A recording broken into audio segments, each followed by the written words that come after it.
नमस्कार विद्यार्थी मित्रांनो आणि आज आपण बघतोय भूगोल. भूगोल हा विषय तसं सर्व स्पर्धा परीक्षेसाठी महत्वाचा आहे. पोलीस भरतीपासून ते तलाठी, क्लर्क, राज्य सेवा पासून सगळ्याच एक्झामसाठी महत्वाचा आहे. तर आपल्याला प्रामुख्याने कोणता भूगोल लागतो? तर आपल्याला जो भूगोल लागतोय तो महाराष्ट्राचा भूगोल लागणार आहे. ठीक आहे. तर महाराष्ट्राचा भूगोल आपण हळूहळू आपण त्यात एंट्री करूयात.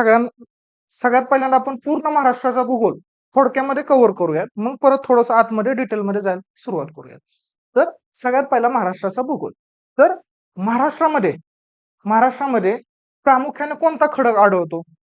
हे सर्वांना माहित पाहिजे आणि इथूनच महाराष्ट्राच्या भूगोलाची सुरुवात होती. भूगोलाचा अभ्यास करताना आपलं व्हिज्युअलायझेशन आपलं चांगलं पाहिजे. लगेच आपल्याला प्लेस आठवल्या पाहिजेत. हे कशा प्रकारे दिसतं हे आठवलं पाहिजे. आता उदाहरणार्थ हा खडक आपण सर्वत्र बघतो महाराष्ट्रामध्ये. ठीक आहे. पूर्णपणे काळा वेगवेगळ्या शेपचा असतो. तर हा खडक असा वेगवेगळे शेप का झाले तर हा कुठून तरी तुटलाय. बरोबर. तर महाराष्ट्राचं भूगोलामध्ये सगळ्यात आपण पहिल्यांदा बघतो खडक. तर कोणता खडक प्रामुख्याने महाराष्ट्रामध्ये सापडतो?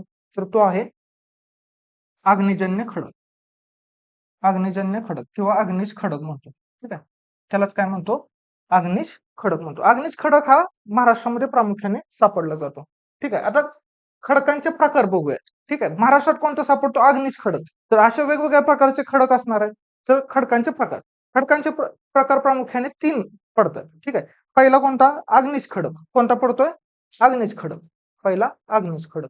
दुसरा पडतोय अवसादी. अवसादीलाच काय म्हणायचं? गाळाचे खडक. गाळाचे खडक. आणि तिसरा आहे तो रूपांतरित खडक. तर अग्निश खडक, गाळाचे खडक आणि रूपांतरित खडक ह्याच्यात फरक काय? फरक आहे अग्निश खडक. अग्निश खडकामध्ये शब्द काय येतो? अग्नी. बरोबर. मग अग्नीपासून जो तयार झालाय तो झाला अग्निश खडक. मग अग्नीपासून तयार झालेला खडक म्हणजे अग्नी कुठं असतो? पृथ्वीच्या भूगर्भात असतो. आणि कशाच्या स्वरूपात असतो? तर लाव्हाच्या स्वरूपात. तर डायरेक्ट लाव्हा थंड होऊन जो खडक तयार झाला तो खडक कोणता झाला? अग्निश खडक झाला. लावा म्हणजेच अग्नी आणि तो वाळल्यानंतर ओके सुकल्यानंतर जो थंड झाल्यानंतर जो खडक तयार होतोय तो कोणता झाला?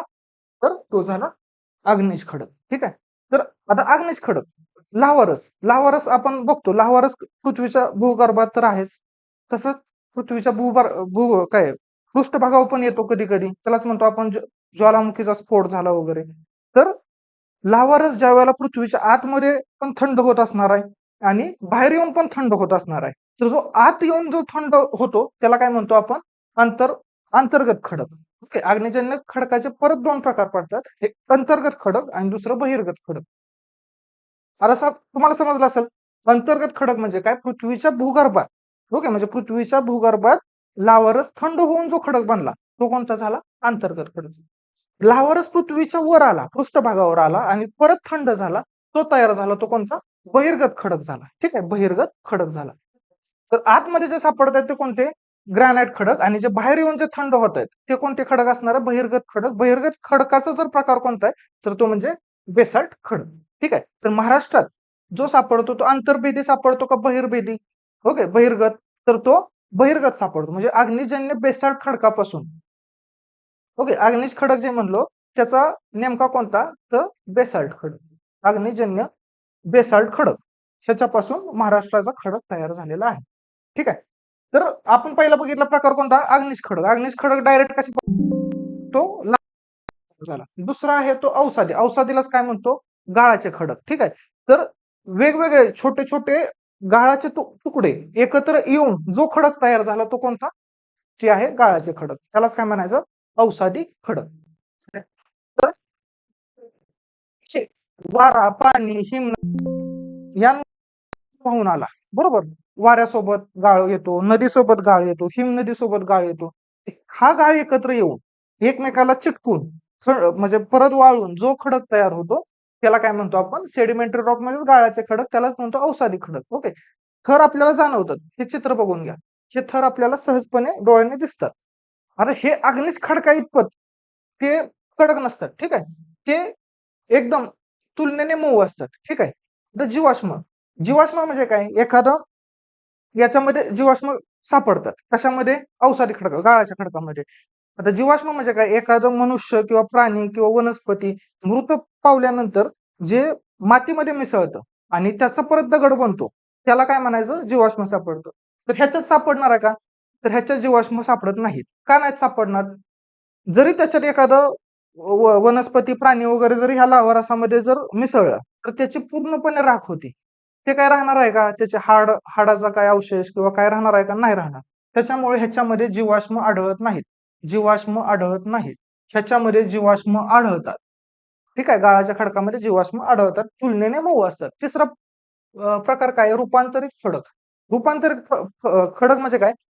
मूळचे खडक आग्नेय खडक आणि दुसरे खडक कोणते? गाळाचे खडक. ह्या दोन प्रकारावर ऊन, वारा, पाऊस, ठीक आहे. आता मूळचे बेसाल्ट खडक असा असणार, त्याच्यावर काय दरवर्षी पाऊस किंवा ऊन लागून जे खडक तयार होतात, म्हणजे ज्या खडकांमध्ये रूपांतर होतं त्याला काय म्हणायचं? रूपांतरित खडक. आता हे रूपांतरित खडक पण काय असतात? कठीण असतात. ठीक आहे, कठीण असणार आहे.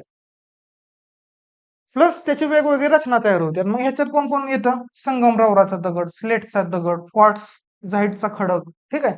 मग ही मूर्ती बनवायसाठी किंवा फरशी बनवायसाठी, बांधकामासाठी जर कोणते वापरत असतील तर रूपांतरित खडक वापरतात. ठीक आहे. गाळाचे तुलनेने मऊ असतात. चुनखडी, वाळूचा दगड, कोळसा हे तुलनेने मऊ आहेत.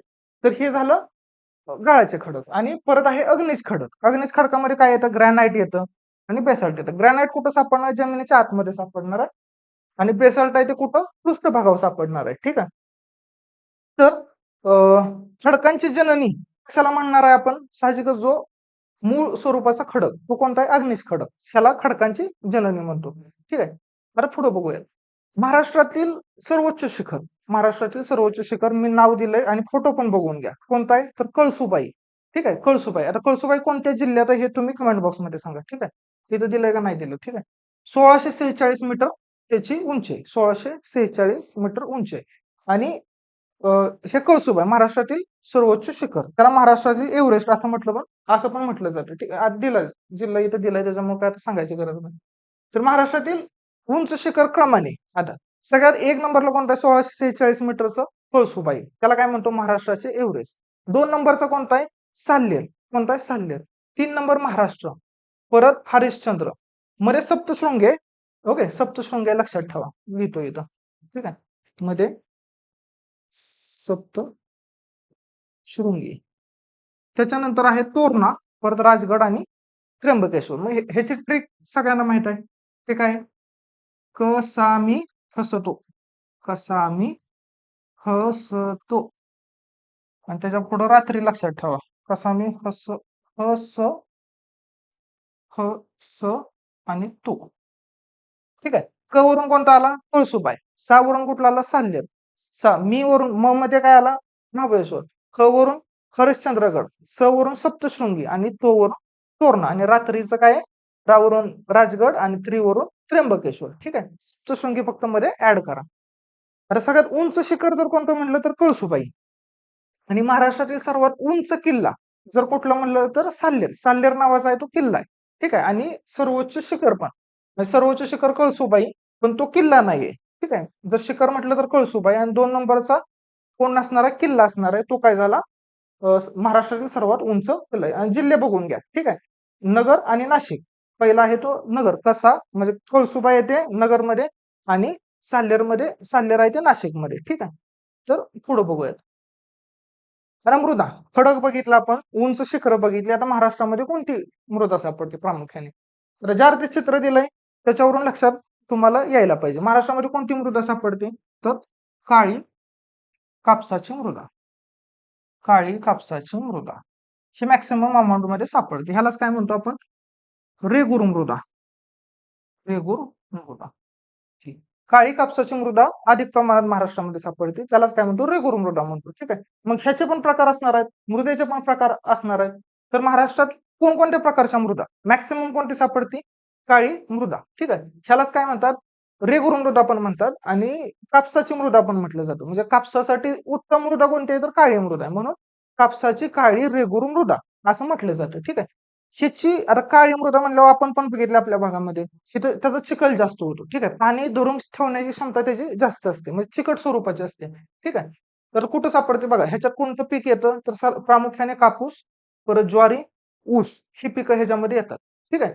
अरे हे कुठं सापडतं? विदर्भ, मराठवाडा, खानदेशात ही मृदा सापडते. परत आली लाल मृदा. ठीक आहे. लाल मृदा दिसायला कशी आहे? लाल आहे. ठीक आहे. लाल कशामुळे असणार आहे? तर लोहाचे प्रमाण जास्त. रक्तात पण काय असतं? लोह असतं, आयर्न असतं. त्याच्यामुळे रक्ताचा कलर कोणता असतो? लाल असतो. तसं ह्या मातीमध्ये पण कोणतं? तर लाल मृदा आहे. का? तर ह्याच्यात लोहाचं प्रमाण जास्त आहे. कलर कोणता असणार आहे? लाल असणार आहे. ह्याची पाणी धरून ठेवण्याची क्षमता काय असते? कमी असते. आणि ही हलकी आणि भुसभुशीत असते. आता ही कुठं सापडते? कोकणात तर प्रत्येक जण गेलाय.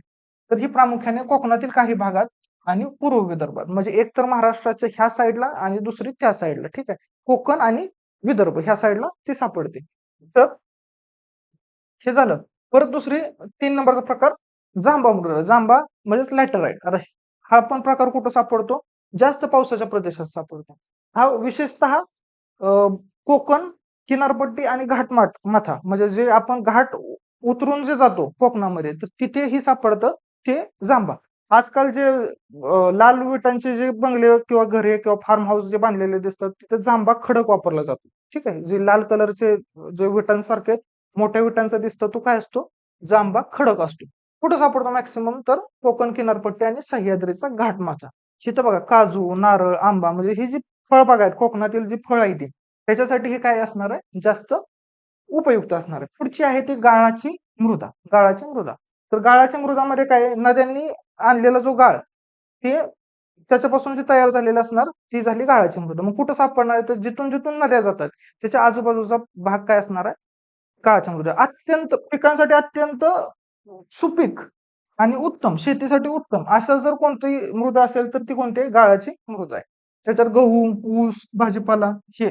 तर बघितलं नदी चालली आहे, तर नेहमी नदीच्या आजूबाजूचा भाग हा हिरवागार असतो, ऊस वगैरे तिथे उत्पन्न होतं. तर का? ह्याचं कारण काय? तर गाळाची मृदा. ठीक आहे. आता सर्वाधिक पर्जन्य. सर्वाधिक पर्जन्य सिंधुदुर्ग. सिंधुदुर्गमध्ये कुठं? तर आंबोली. ठीक आहे. आता हे बघा, फोटो बघा. ओके. नाहीतर अभ्यास सोडून तुम्ही फिरायला जाचाल. ठीक आहे. सिंधुदुर्गमध्ये आंबोली. आता हे तर आणखी फक्त डोळ्यांनी ही पावसाळा एन्जॉय करा. ठीक आहे. तर सगळ्यात जास्त सर्वाधिक पर्जन्याचं कोणतं आहे? तर सिंधुदुर्गमध्ये आंबोली. सिंधुदुर्गमधल्या आंबोलीत मध्ये सगळ्यात जास्त पाऊस पडतो. 2 नंबर महाराष्ट्र. महाराष्ट्रातलं महाबळेश्वर, सातारा जिल्ह्यातील. ठीक आहे. महाबळेश्वर थंड हवेचं ठिकाण. परत माथेरान. माथेरान वाहनमुक्त हिल स्टेशन आहे. ठीक आहे. परत गगनबावडा. गगनबावडा पण कुठं आहे? कोल्हापूरमध्ये. गगनगिरी महाराजांचं तिथं मठ आहे. ठीक आहे. प्रेक्षणीय स्थळ आहे ते पण. तर इथं पण सगळ्यात जास्त पाऊस पडतो. परत लोणावळा. लोणावळा खंडाळा माहितच आहे. ठीक आहे. लोणावळा पुणे मुंबई एक्सप्रेसवेवर आहे. तिथं पण आपल्याला धबधबे वगैरे दिसतात. परत चिखलदरा. चिखलदरा कुठं गेलं? डायरेक्ट अमरावतीमध्ये. ओके. मग ह्याला चिखलदरा म्हणजे काय? विदर्भातील जर सर्वात थंड हवेचं आणि सर्वात जास्त पर्जन्याचं जर ठिकाण कोणतं म्हटलं तर ते कोणतं आहे? चिखलदरा. ठीक आहे. परत भिरा. भिरा कुठं आलं? रायगडमध्ये आलं. आता उल्कापाताने तयार झालेले सरोवरे बघूयात. उल्कापाताने कोणते सरोवर तयार झालेत? तर महाराष्ट्रातलं प्रामुख्याने कोणतं सरोवर आहे? तर लोणार लोणार सरोवर. ओके. लोणार सरोवर तयार झाले. भारतातील सर्वात प्रसिद्ध उल्कापातजन्य सरोवर कुठल्या जिल्ह्यात आहे ते? ओके. कोणत्या जिल्ह्यात आहे? बुलढाणा जिल्हा. कोणता जिल्हा? बुलढाणा जिल्हा. लोणार सरोवर. आणि त्याच्यानंतर दोन भारतातील तर रामगड रामगड आणि धाला. धाला. ह्याला नाही. काय ते धाला आहे. ठीक आहे. ह्याला फॉर रिझन. रिझन फॉर धाला. ठीक आहे. धाला क्रेटर. रिझन काय आहे? ह्याला नाही. काय आहे रिझन? उल्कापात. उल्कापाताने तयार झालेलं कोणतं सरोवर आहे? 3 सरोवर बघितले आपण. लोणार महाराष्ट्रात आहे, रामगड राजस्थानात आहे आणि धाला आहे ते कुठं आहे? मध्य प्रदेशमध्ये. तर ठीक आहे. आपलं लेक्चर लांबत चाललंय. पुढचं आपण पुढच्या लेक्चरमध्ये आपण कव्हर करूयात. धन्यवाद.